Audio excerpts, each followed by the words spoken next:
Hello guys, welcome back with me Cho 2020 i5. Today we're going to talk about how to update Automatic1111. Some people ask me how to do that because they are afraid if the update bring problem to their current installation.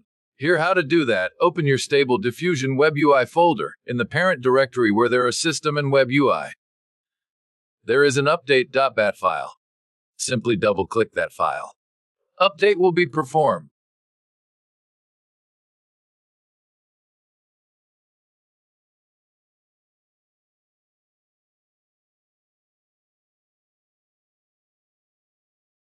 And now you need to simply double-click the run.bat. Update will be start. Just wait, and you will finish your update. That's simple.